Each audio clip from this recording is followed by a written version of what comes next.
I have fiddled with the doohickeys on my mic to get it to a point where I don't hate my voice. The last time that I can remember recording myself, I didn't like the sound of my voice, and I don't know if it's fiddling with the settings on this, but I don't mind the sound of my voice now. I can actually listen back and hear myself without intense judgment. So that's nice. Speaking of my voice being heard, I feel like sometimes when I talk to other people, there is this wormhole of understanding that I can't pass through when it comes to just communication in general, either with the way that they understand me or the way that I understand them. Feels like it's generally like I speak another language with the way that I'm misinterpreted. There was an Instagram post about women's mental health, and there was a woman who commented, the subject of the post is something that it ruined her life,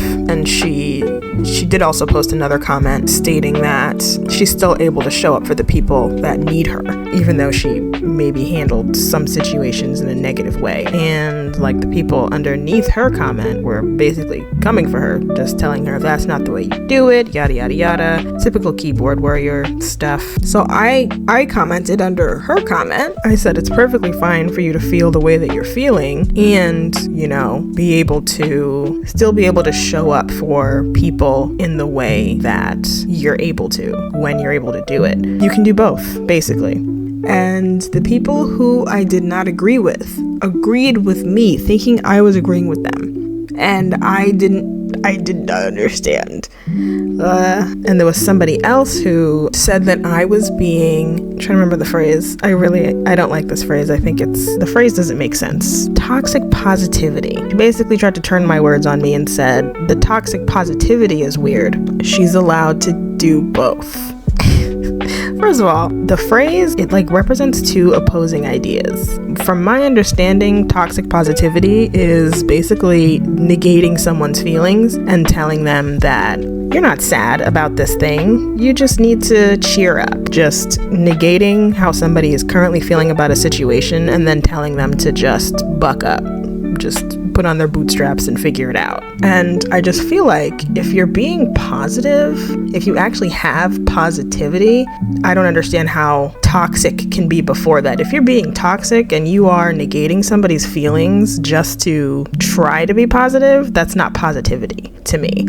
Just call it what it is. You're disregarding somebody's feelings. I acknowledged the way that she was feeling, and I said that it's fine for you to feel that way. And she also had said that she's still able to show up for, the people that needed her or whomever. And maybe this person that called me out didn't see her second comment, but that just really irritated me. I'm used to people misunderstanding me at a pretty constantly. I don't know why this one bothered me so much. Maybe it's because the person that called me out, she was saying exactly what I had said. Just, I like to write in paragraphs sometimes, especially when it's just hey, I want to express that I'm on your side, or I really liked this post and I'm going to tell you everything I liked about it. So I felt like I explained pretty clearly my standpoint. So the fact that I was still misunderstood, and the person who thought that they were contradicting me, they were really just summarizing exactly what I had said and then cussing me out. It didn't make any sense.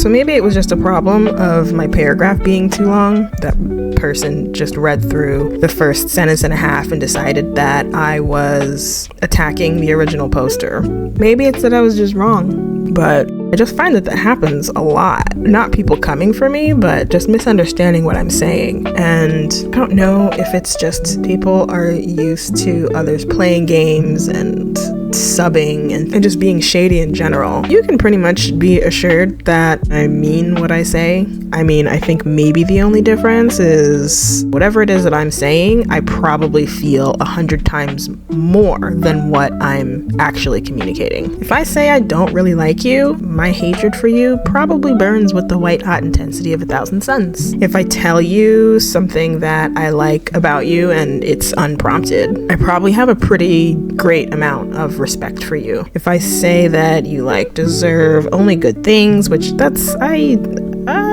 probably would never say that. If I use the word deserve and it's followed by something positive, then that means I will beat anybody up for you who tries to make you feel bad. I mean, I'm not really I'm more of a lover than a fighter, but I would probably, at the very least, use my observational powers of pattern recognition to determine what that person cares mostly about in order to deeply cut them emotionally. Or if I say I have feelings for you, I just might already be madly in love with you and think you're my soulmate. I don't say those things because they are unhinged. They're way too intense and socially unacceptable for normal people who always end up running in the other direction if I let so much as one little teeny tiny emotion slip, because that teeny tiny emotion expressed times 100, that's what I prefer to do. That's what I want to do. But instead, I mask and I make myself smaller in almost every interaction and hold back. It's a lot easier to just be weird. I wish that we could all just be whimsical together, because I don't understand